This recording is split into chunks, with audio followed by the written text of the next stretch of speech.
The previously scheduled program will not be seen tonight, so that Frontline can bring you this special report.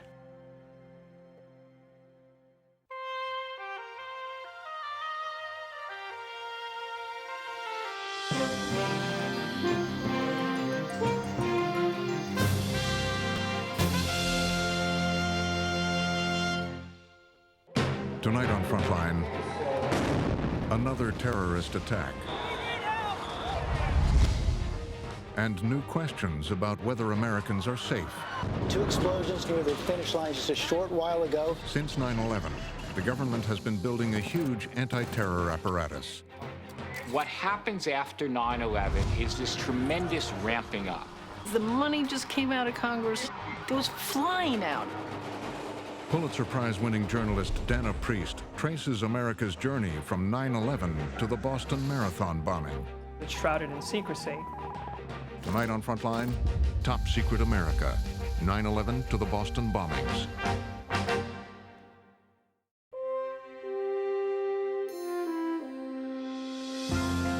Frontline is made possible by contributions to your PBS station from viewers like you. Thank you. And by the Corporation for Public Broadcasting. Major support for Frontline is provided by the John D. and Catherine T. MacArthur Foundation, committed to building a more just, verdant, and peaceful world. More information is available at macfound.org. Additional funding is provided by the Park Foundation, dedicated to heightening public awareness of critical issues. And by the Frontline Journalism Fund, with a grant from Millicent Bell through the Millicent and Eugene Bell Foundation.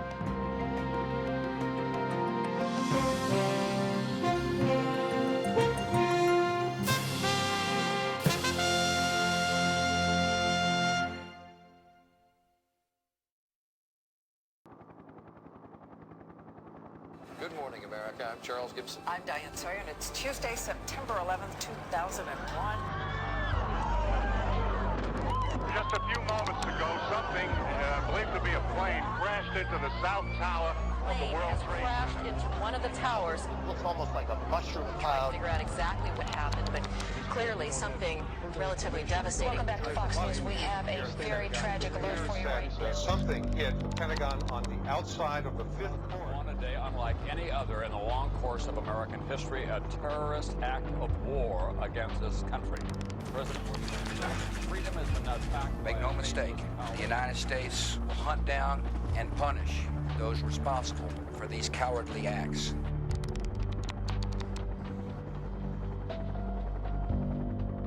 President Bush said to us in the basement of the White House on the night of 9/11, "You have everything you need." And that was true, because as soon as we went to the Congress, they said, "Just tell us what you need. Blank check." The president was determined to spend whatever was necessary and do whatever was necessary to conduct a new kind of war. The president turned to me and said, in my direction anyhow, he said, "Never let this happen again." I understood that to mean there was no end to the earth we weren't willing to go to. There was nothing we weren't willing to ask for. There was nobody we wouldn't work with. The key to the new war would be secrecy. We'd have to work the dark side, if you will. We were going to spend time in the shadows and in the intelligence world. In the first few days, the entire blueprint for what would happen over the next decade was written, all in secret. The public didn't know, the media didn't know, and it would take us years to find out. For 10 years, Pulitzer Prize-winning reporter Dana Priest has reported on hidden military and intelligence operations. A lot of what needs to be done here will have to be done quietly, without any discussion, using sources and methods that are available to us. In the beginning, we saw a little bit of this world everywhere, and we were gathering bit by bit. It's going to be vital for us to use any means at our disposal to achieve our objective. It really took years to figure out how big it really was, and we were shocked.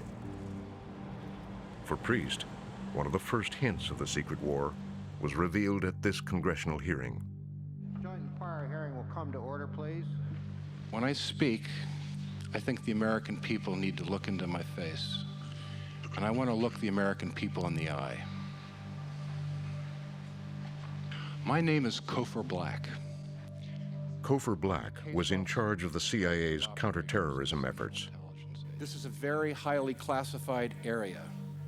All you need to know is that there was a before 9/11 and there was an after 9/11. After 9/11, the gloves come off. Beyond that, Black refused to divulge any details. They just wanted no information out. I think the reality is that they wanted to keep it secret because they were doing things that a lot of people would not approve of. And they wanted to do them as long as they could without being found out. The plan for the secret war began here at the Central Intelligence Agency in the hours right after 9/11. The reaction in our building and among our leadership was pretty simple: anger and resolve. We were fighting these guys, and they won a huge victory on that day, and it was a huge defeat for us. This one has finally got past all of our defenses. We had plans that had been, developed in the past that had reached their due date with 9/11. He was very aggressive. He saw no boundaries to what he could do. At one point, he talks about bringing bin Laden's head on a platter with flies on the eyeballs. When 9/11 happened, it was Cofer who really took the lead in being the most vocal person, saying, okay, this is a tragedy, but the gloves are off. We're going to go out and we're going to defeat al-Qaeda. We're going to kill bin Laden, and we're going to win this war. That night, they prepared an operational plan. Cofer and his people pulled together what was going to be the next steps as far as going after al-Qaeda, going after Afghanistan. And they were the ones that actually were able to bring the plans to the table first and present them at the White House. Where everybody else is looking for their maps on Afghanistan, we were ready to rock, ready to roll. I mean, we were waiting for the bureaucracy to catch up. Black would personally present the plan to President Bush. CIA had already done more homework on al-Qaeda than any other part of the U.S. government. And so what they were able to do then was to put together a proposal and a timeline as far as how the CIA could be the vanguard of the U.S. government move against al-Qaeda. The CIA code name for the covert program would become Greystone. They had a matrix that they offered to the White House that said, these are the countries we need to go into. Go after bin Laden and his terrorist network, kill and capture them and their supporters. Greystone was a challenge to the old ways of fighting, and the Secretary of Defense, Donald Rumsfeld, knew it. So the CIA was very much in front of the military, and that bothered Rumsfeld greatly. But Rumsfeld's generals had no plans for dealing with al-Qaeda or Afghanistan. We had no plan. I mean, to be honest, you have operational plans for different parts of the world. There was none for Afghanistan. Rumsfeld scrambled, but Cofer Black was way ahead of him. In less than a week, the president initiated Greystone. We all assemble in the cabinet room, and the president lays down about 12 decisions, just like that, machine gun fashion. What did he say? Well, of course, the thing that stands out in my memory, because it hit me vividly, was he said, I want CIA in there first. That day, President Bush signed a key document, a finding, authorizing Cofer Black and the CIA to wage a covert international war. It was a very comprehensive finding. It was generally worded. It was go out and get the bad guys, disrupt them, kill them, interrogate them. This was an overarching authorization of the CIA. I had never seen a presidential authorization as far-reaching and as aggressive in scope. It was simply extraordinary. In a post-9/11 world, we weren't going to be so prissy. We were going to work with and do what we needed to do, no matter how difficult or undesirable it was. We were going to do what we needed to do to get the information we needed to protect the American people. The finding would set the ground rules for the new war on al-Qaeda. That sets in motion the largest covert action program since the height of the Cold War, and many people inside the agency will say it's even larger than that. Now, basically in a nanosecond, we're going from where we were staked to the ground like a junkyard dog, you can report but you can't do anything, to new authorities, new rules of engagement, lots of funding to support this. This is a whole new ballgame.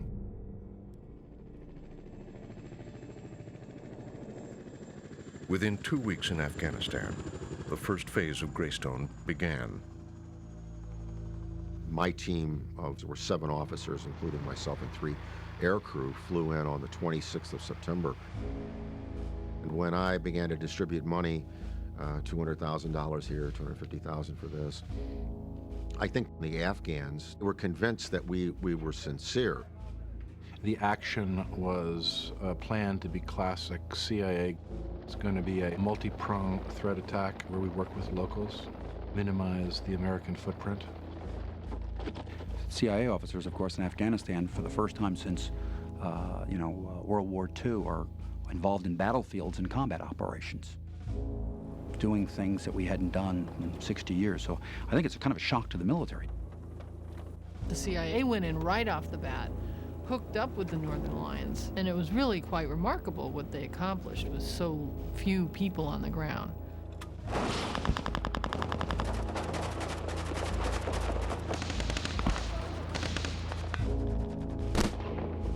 It didn't take long for the Taliban to fall.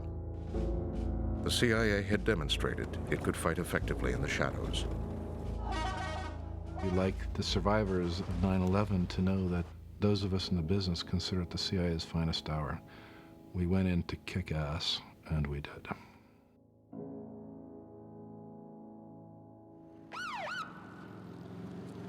There have been dramatic developments on the ground in the war in Afghanistan. Taliban suffered a series of defeats as Northern Alliance. Washington publicly celebrated the first victory in what they began to call the War on Terror.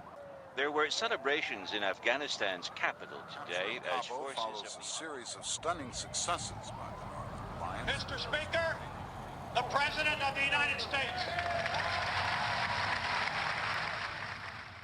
Terrorists who once occupied Afghanistan now occupy cells at Guantanamo Bay.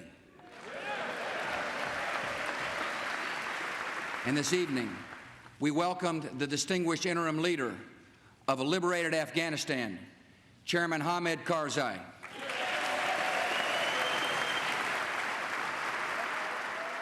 Victory in Afghanistan came so quickly, and the ball kept rolling in secret. And by and large, it's continued in secret. Greystone was underway well beyond the borders of Afghanistan. In more than a dozen countries, operatives were fighting a global secret war. George Tenet calls me one morning and said, "We've got our target." I said, "Okay, we're good. I'm going down to the UAV room." The unmanned aerial vehicle room was in Tampa, Florida. A drone was flying over Yemen. The target was in an SUV. Got a vehicle moving out. One of the vehicles moving right now. I'm sitting back like this, looking at the wall and talking to George Tenet, and he goes, "You gonna make the call?" I said, I'll make the call. He says, "This SUV over here is the one that have Ali in it." I said, "Okay, fine. Shoot him." Yeah, you are clear to engage it. They lined it up and shot it. Let's go. Roll it in. Hey, ready. Good shot. It's a pretty good sized explosive in an SUV, you can imagine. Big explosion. So we knew everybody in the vehicle was dead. An attack in Yemen this week killed a top al-Qaeda leader. The U.S. government called the attack highly successful. The CIA had fired an armed predator at a car driving in the desert in Yemen with a weapon that we didn't know they had, in a way that we had never seen anybody do anything like this before. It's just war. It's no different than going to the store to buy some eggs. I mean, it's just something you got to do. These guys, these are the same people that had just killed over 3,000 people in the Twin Towers and killed over almost 200 people in the Pentagon. This was easy. It just begged so many questions. Is this assassination? You know, what rules are they operating under? Still, it raises a host of new questions. Does the Director of Central Intelligence now have a James Bond-style license to kill? Drone attacks were only a part of Greystone. In Afghanistan, the military captured thousands, but some of the high-value terrorists disappeared. I know from the military people who were on the ground that not everybody was going into the military penal system. So where were they going? And what were they doing with them? Only later did Priest learn that Cofer Black and the CIA were using harsh techniques to extract information. Someone uses the term, well, these are called stress and duress techniques. And that sort of crystallizes stress and duress techniques. That doesn't sound like the military rules. In secret, the administration had authorized the CIA to use what they called enhanced interrogation techniques. The enhanced interrogation techniques were a set of techniques that would work on someone was thought to likely have information about a possible next imminent attack on the homeland. They can do a lot of things that used to be considered torture. Waterboarding, for example, by any definition, it's torture. Justice Department called it enhanced interrogation methods and approved 7 of them, including waterboarding. Al-Qaeda's Khalid Sheikh Mohammed was waterboarded 183 times. It took reporter Dana Priest years to piece together where prisoners like Khalid Sheikh Mohammed were. They had been hidden in a secret network of CIA prisons known as black sites. In the investigation of the black sites, I found a worldwide system of about 24 prisons throughout the world, run by the CIA, paid by the CIA, organized by the CIA, but with cooperation from other countries. Top CIA official John Rizzo helped authorize the prisons. Creating a prison system was something, certainly in my 25 years, we had never done. It was essential that these people be held in absolute isolation, with access to the fewest number of people. That quickly led to the conclusion that facilities had to be built overseas, secret facilities. For the first time, the White House had approved the building of an international prison system entirely in secret. The amount of secrecy is phenomenal. The desire and the willingness of government to operate in secret and to deny the public, the media, the basic facts about what they were doing was all-inclusive. We were falling deeper and deeper into a secretly run government. And the secrecy was spreading. At the Pentagon by 2002, Donald Rumsfeld was waging his own covert campaign inside the Defense Department. The CIA was very much in front of the military, and that bothered Rumsfeld greatly. And he would write memos saying, this cannot stand, we have to create a capacity ourselves. The only defense against terrorism is offense. You have to simply take the battle to them. How do you do that? You don't do it with conventional capabilities. You do it with unconventional capabilities. Rumsfeld was something of an empire builder, to create as much power in his department as possible. Quietly, Rumsfeld expanded the Pentagon's most secret group, Joint Special Operations Command, JSOC. It provided a capability within the Pentagon that the Pentagon didn't have before, and was not considered appropriate for the Pentagon to have before. Buried deep inside the Pentagon bureaucracy, Rumsfeld anointed JSOC with power and money. One of the reasons that Secretary Rumsfeld became very enamored of Special Operations Forces was the readiness of Special Operations Forces to deploy and do what they were asked to do, whereas the Army presented resistance. JSOC began a systematic series of capture and targeted killing operations. One by one, they aimed for al-Qaeda leaders wherever they found them. Using conventional war authorities, they did it all with less oversight than the CIA. So in the past, covert action was done by CIA. The president had to approve covert action and notify the Congress. Now, a lot of what looks like the same sort of thing, covert action, is done by JSOC. Now they say, when they do it, it's not covert action. It's a military operation. So the president does not, by law, have to approve every operation, and the intelligence committees are not notified. Then, in Afghanistan, a story circulated that Rumsfeld wanted to use JSOC forces on a new battlefield, Iraq. You could see changes being made in the U.S. military staffing in Afghanistan, that the Green Beret units, the 5th Special Forces Group, for the most part were being pulled out to refit and get ready for Iraq. And it was clear that the kind of guys that I think a lot of us believed were essential, U.S. military personnel with special operations capabilities, were being pulled away. By 2002, in the springtime, it was almost taken for granted that we were going to go to war with Iraq. The president needed a convincing reason for war with Saddam Hussein. George Tenet and the CIA said they had no evidence Saddam had helped al-Qaeda, but Secretary Rumsfeld did. A secret unit at the Pentagon claimed it had found a connection. They needed an office that would produce the intelligence that the CIA wouldn't produce. Rumsfeld said, "I can solve your problem," and they created the Office of Special Plans.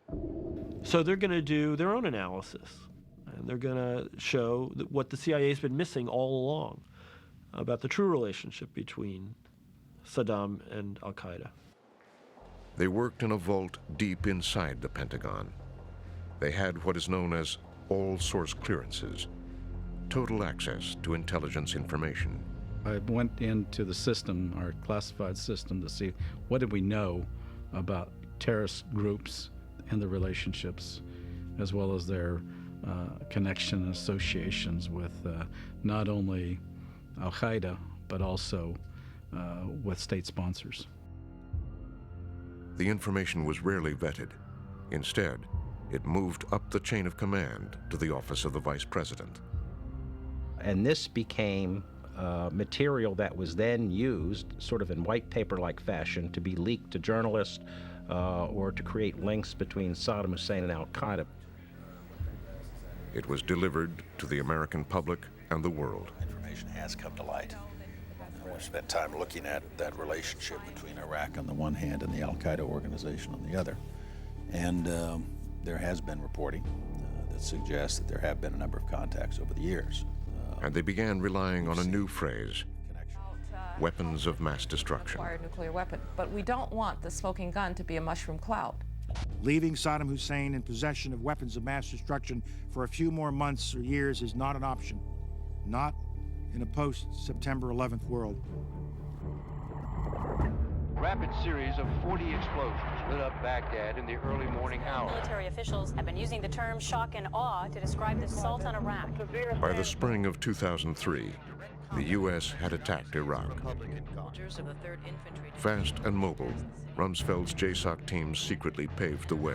Reported to be about 30 miles from the outskirts of Fighting a conventional war unconventionally seemed at first to work. Scenes of free Iraqis celebrating in the streets, riding American tanks, tearing down the statues of Saddam Hussein in the center of Baghdad are breathtaking. On September the 11th, 2001, our freedom and way of life came under attack by brutal enemies who killed nearly 3,000 innocent Americans. On the night of 9/11, the CIA had planned a secret war abroad. Since September the 11th, we've been on the offensive against the terrorists plotting within our borders. At home, another front had been opened. the battle to protect the American homeland.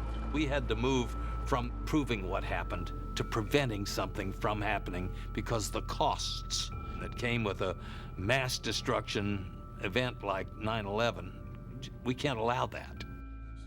The president asked the nation's largest and most secret intelligence agency to step forward.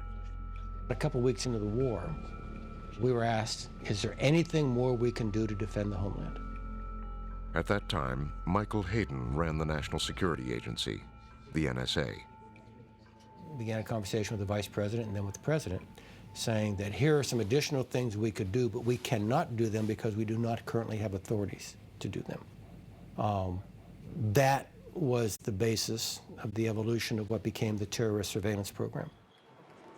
The terrorist surveillance program authorized the NSA to intercept certain telephone calls and emails of American citizens without a warrant. It clearly was atypical when it came to where the traditional boundaries of the National Security Agency had been, when it came to communications, one end of which was in the United States. That was a change. Nobody was in a mood to say, well, wait a minute, are you infringing on privacy? You know, privacy versus another 9/11 attack. There was no real question about what was going to win over that. From inside their secure Maryland headquarters, the NSA was now focused on trying to prevent the next terrorist attack. I began to lay out to the people of NSA what our mission had become. And it was clear it was going to be counterterrorism. I said we would be shifting over to the offense and that we would be an integral part of that offensive move.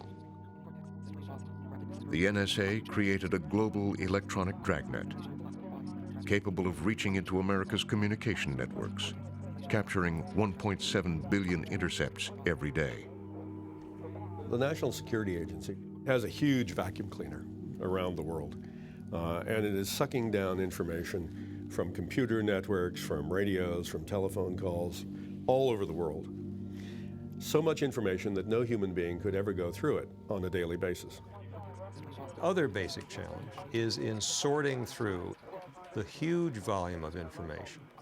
The analogy is not so much a needle in a haystack, it's a needle in a stack of needles. But finding the exact needle would take manpower, lots of it, and in a hurry. The NSA turned to a new force in the covert war, private contractors. You had this boom in the corporate intelligence world as well. Companies like CACI, Lockheed Martin, General Dynamics, just all the old-fashioned industrial, we're building ships and submarines type corporations quickly moved into the intelligence and information space.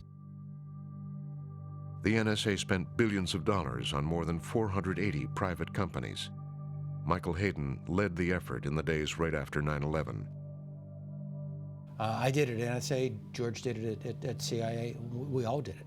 It was a way to go out there and to get these capabilities into the flow infinitely more quickly than you would have been able to do had you gone through the government personnel system.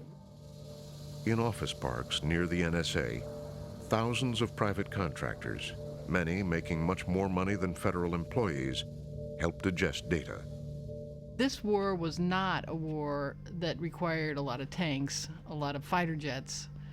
It required information, and information flows in a different way and is analyzed by machines.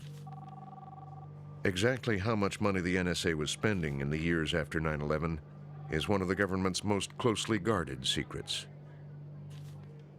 The agency's budget, like its work, is a state secret. Well, have you actually looked at this building on a satellite map yet? No. It's gigantic. I mean, it's In Vermont, a reporter and former defense analyst, William Arkin, spent years trying to track the post-9/11 growth of America's hidden intelligence world. It's a government organization. It shows up nowhere. It's in a pizza parlor. It looks like it's a cover address. There's no defense organization there. I'll have to go look at it, or you'll have to go look at it. Okay. Working with Dana Priest, The two would do what no one else had done: identify one by one the buildings and companies in what they called Top Secret America. Defense Policy Analysis, the Defense Program Support, Asymmetric Warfare Group, Project 7, the Special Security Organization, CIA and FBI and NSA and all the other agencies.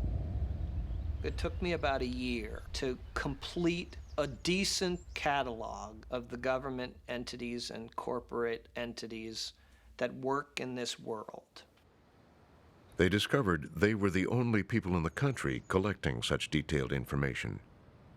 The only way they could verify any of it was to go there in person. Hundreds of secret locations hiding in plain sight in office parks.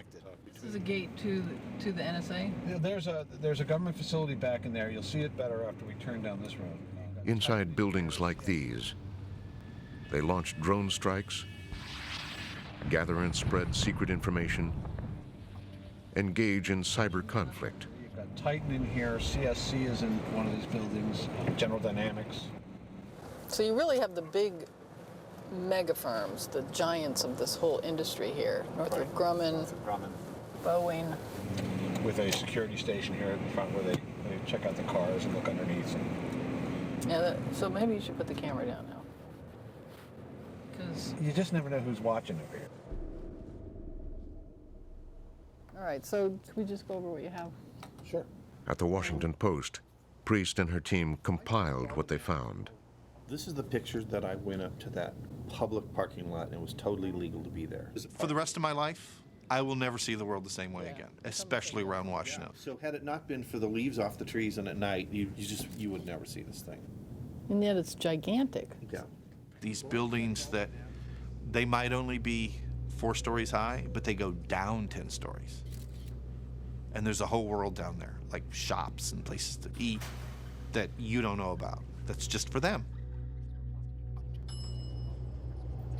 They had uncovered a new secret world that had grown up in the years after 9/11. You could put the dots on the map. You had an alternative geography of the United States, a secret geography that is so important, that guides how this country keeps itself safe, and yet it is not revealed to the public, even though it may be next to your back door. They didn't put it in one place. If they had, it would have been the size of the District of Columbia. What they did instead was scatter it around, so it fits into the fabric of metropolitan Washington and on up into Baltimore, and it looks like commercial office space. Huge new bureaucracy that you can't really see.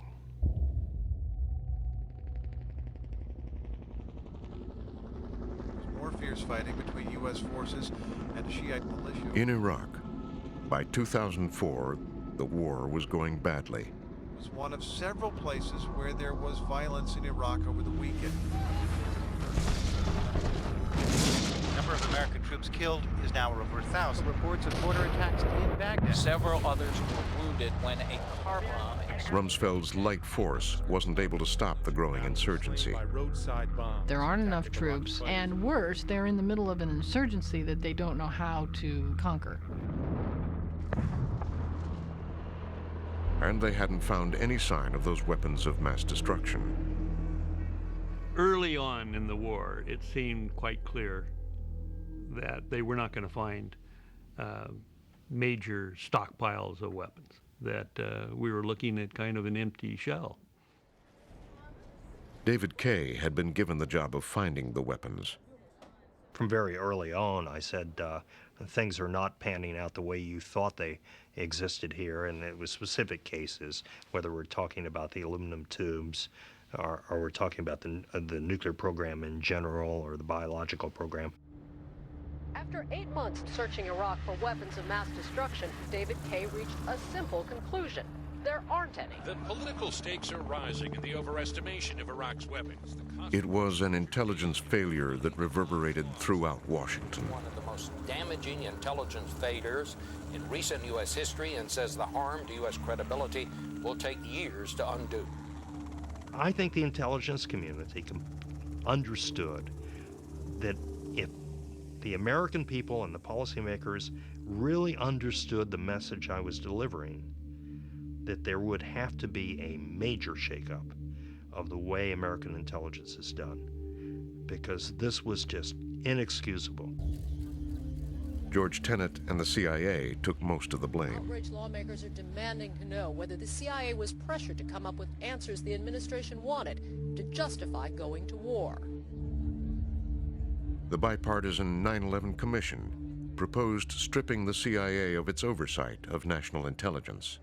The 9/11 Commission actually suggested that the countries have a director of intelligence to make sure that all the different agencies would share their dots, and who could be in charge of the agencies in order to make sure that they weren't overlapping, that they were playing well together, that they were getting efficiencies out of the system.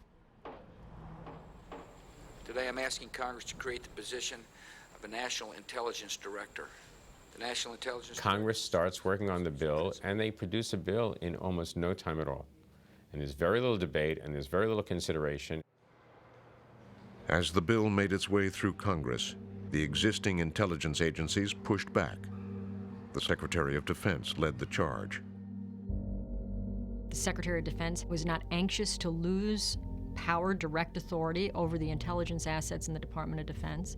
He felt very strongly and fought very hard not to lose that authority. The authority of the DNI, which was written into the law as it was drafted, was gradually reduced day after day after day to the point where it became almost meaningless. John Negroponte was the first nominee for Director of National Intelligence. I got a call from Andrew Card, the Chief of Staff of the President, asking me, how would you like to be the first Director of National Intelligence? I didn't know anything about how Congress had envisaged the position or anything else, so the first thing I did was to download the law, all 200 and plus pages of it, to get some kind of sense of what was envisaged. To run America's $80 billion intelligence community, Negroponte was given a small staff and a few rooms in the old executive office building. The actual director's office is non-existent. There wasn't even somebody to answer the phones when I first got there. I recall one time the Secretary of Defense coming into the office and the Secretary of State walking by and peeking in and just chuckling. And it was all funny to see them crowded around this small table, kind of the national security team. We covered the walls with butcher paper and said, well, how about this organizational structure? I mean, we really did, and then try to lay it out. Negroponte quickly discovered he had little authority to bring order to the sprawling intelligence community. There were some things that were lacking, authority to hire and fire. I believe that it would have been better to have more budgetary authorities than in fact I actually ended up having. If you're going to maintain true authorities over a subordinate organization, you have to have some control over policy formulation of that organization and also the resources that are applied to it. And much of that does not exist in that position. So you have a sort of an emperor without any clothes. Negroponte served as Director of National Intelligence for just 2 years. In the 7 years it has existed, there have been 5 different DNIs. We gave the DNI a lot of responsibilities and high expectations. In my view, we did not give that person the authority over the intelligence community to realize the benefits that were supposed to be derived. Despite the inability to control other intelligence agencies, the DNI did what other bureaucracies inside top-secret America do. It grew. It started out 11 people in the old executive office building, but that wasn't big enough. So they moved to some of the priciest real estate in the Washington area. And now they are gigantic, 500,000 square feet, 5 Walmarts stacked on top of each other. And if you ask most people in the intelligence world, they don't know exactly what they do still.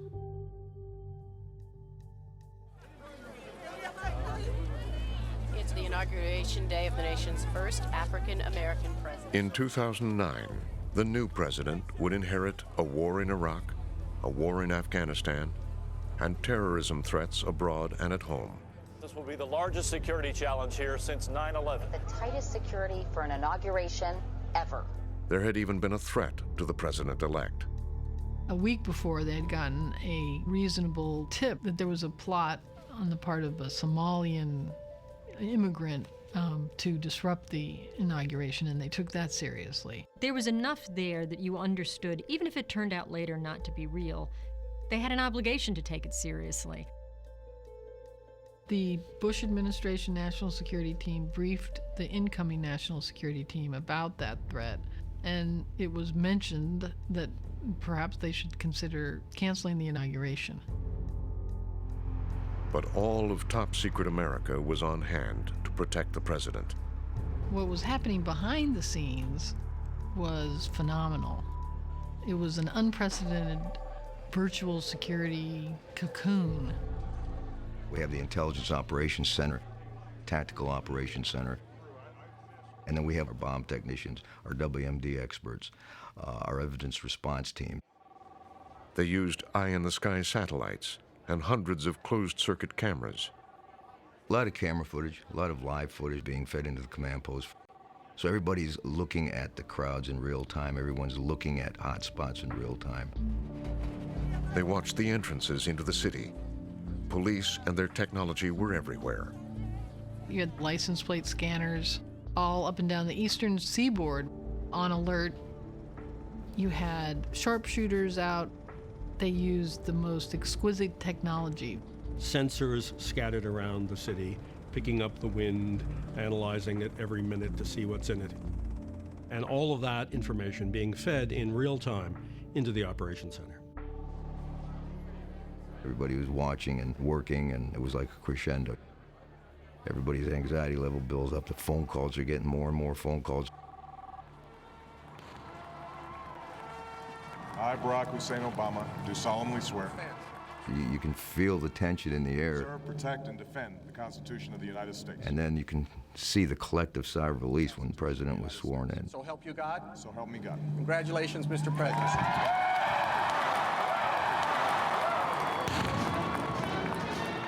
The reports of the Somali threat turned out not to be true. But as the new president took office, there was an open question about the future of top secret America.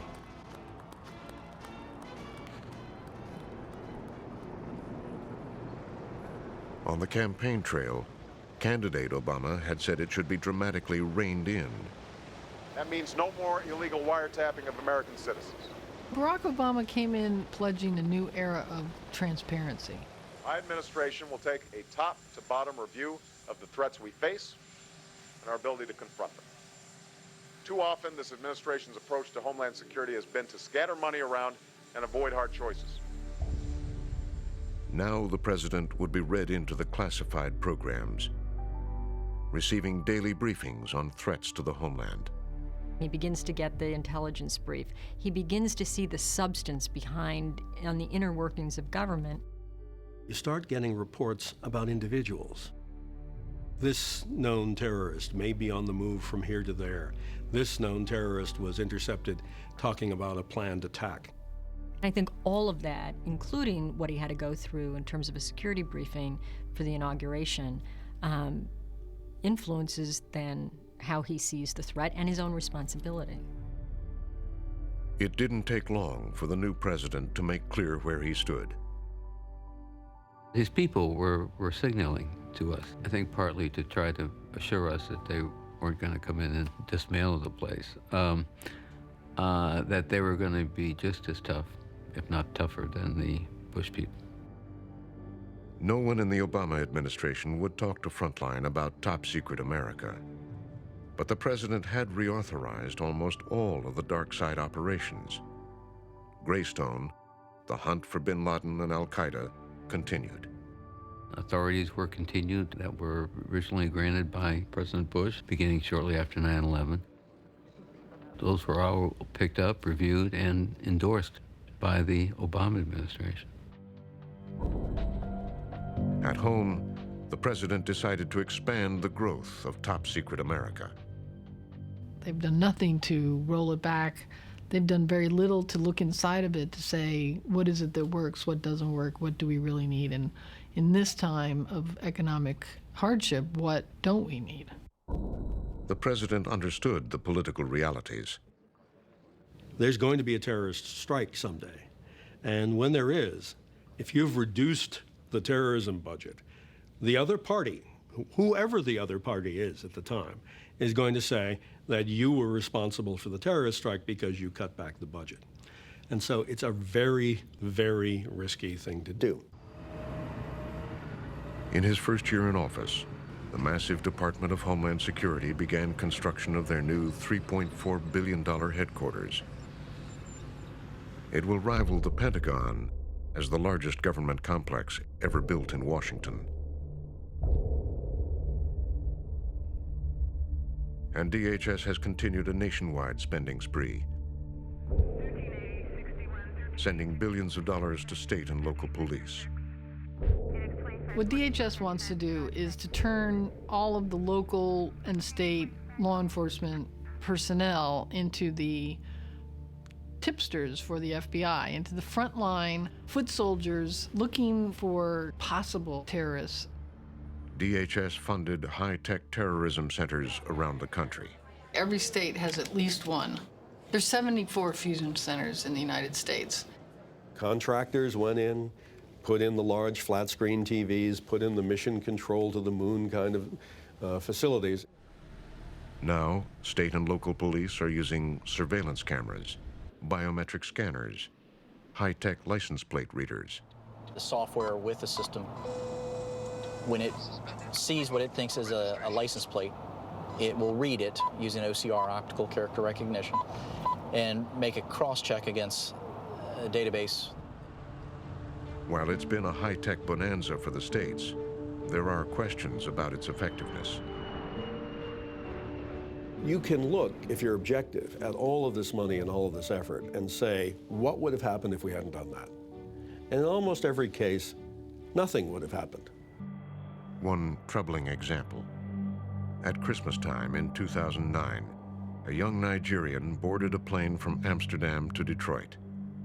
Somehow evading the security net, he was carrying a bomb in his underwear.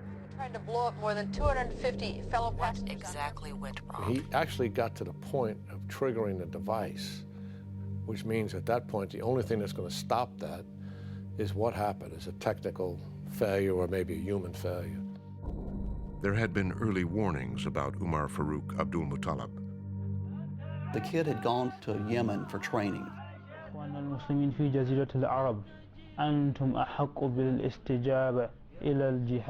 His father had gone to the American embassy to say, my son is now with Al-Qaeda. I think he may be a terrorist.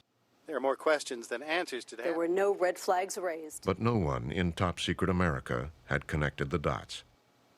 The information on that person was buried in the 5,000 other pieces of information that the Counterterrorism Center gets every day.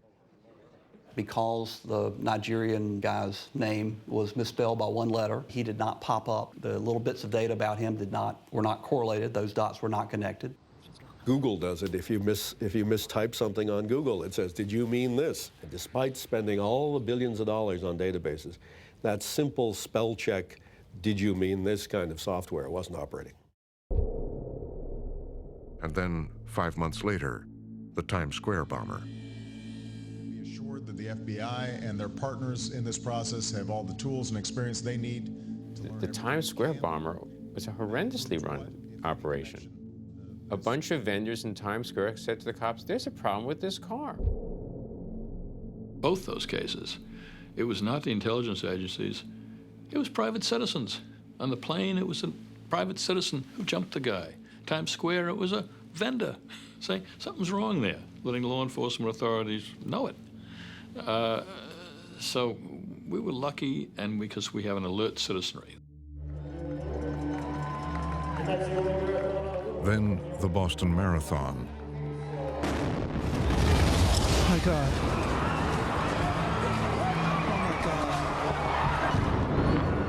explosions near the finish line just a short while ago. Looks increasingly like some sort of a terrorist attack in the city of mass Boston. casualty terror attack on American soil in a dozen years. In the immediate aftermath, there were again questions about why Top Secret America had not prevented the bombing. Did the FBI miss a chance to stop the bombings? Was there a missed opportunity when a warning was perhaps given to the FBI? What, if anything, did they miss? And that's going to be heavily scrutinized. The government asked the public for their help. Today, we are enlisting the public's help to identify the two suspects. They are identified as Suspect 1 and Suspect 2. They appear to be Even though one of the suspects had been on the radar of America's intelligence agencies years before, the high-tech tools of Top Secret America never identified him as a danger. We consider them to be armed and extremely dangerous. No one should approach them. Just hours after the FBI plea for help, the suspects went on a violent rampage. Gunfight on the streets of nearby Watertown left one suspect dead, suspect number 1. There are police and SWAT vehicles streaming in that direction. And overwhelming presence of law enforcement. The hardware of Top Secret America rolled out in hot pursuit. Police have told people to stay home with the Teams windows and police are going door to door looking for the remaining bombing suspects. That suspect number 2 has been cornered in the backyard of a home. We heard police talking about he's in a boat. He's in a boat. Once again, it was only after a tip from an observant citizen that police finally got their man. Apparently, a woman called in a report of blood in a backyard leading to a boat. She called authorities. That led them to this scene. The suspect's in custody. Nobody has come in the perimeter. It's still a hot scene. In the wake of the Boston bombing, the question remains, has Top Secret America made us any safer? We're never going to bat 1,000 in stopping terrorist attacks. And we're always going to be that hockey goalie that unfortunately lets one puck go by every once in a while. Even if we're at the top of our game, it does not guarantee that bad things won't happen to America. When something happens, it's very important that we as a society not panic the way we did after 9/11. And we all panicked. And we all engaged in sort of wretched excess. More is good. A hell of a lot more can be bad. Sometimes our expectations of being all-knowing is somewhat unrealistic. At the end of the day, there are people out there who mean harm to us, are thinking about doing harm to us, are motivated to do it, and we don't know what that is. And that's the reality of it.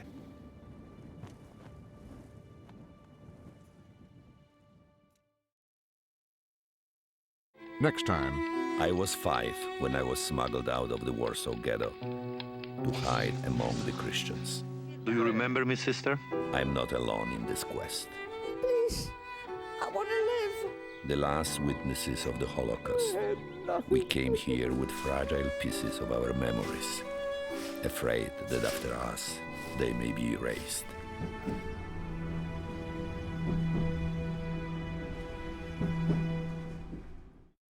This report continues online with more on this administration's expansion of Top Secret America.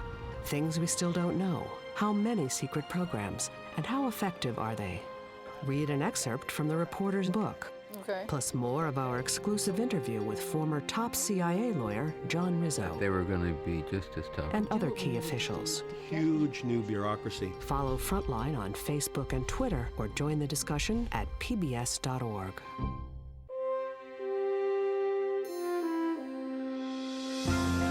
Frontline is made possible by contributions to your PBS station from viewers like you. Thank you. And by the Corporation for Public Broadcasting. Major support for Frontline is provided by the John D. and Catherine T. MacArthur Foundation, committed to building a more just, verdant, and peaceful world. More information is available at macfound.org. Additional funding is provided by the Park Foundation, dedicated to heightening public awareness of critical issues. And by the Frontline Journalism Fund, with a grant from Millicent Bell through the Millicent and Eugene Bell Foundation.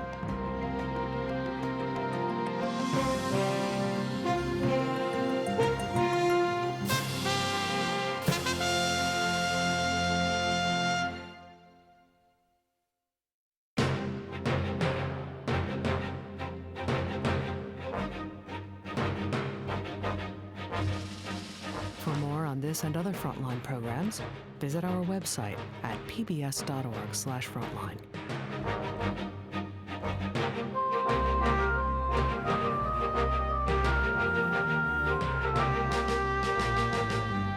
Frontline's Top Secret America, 9/11 to the Boston Bombings, is available on iTunes.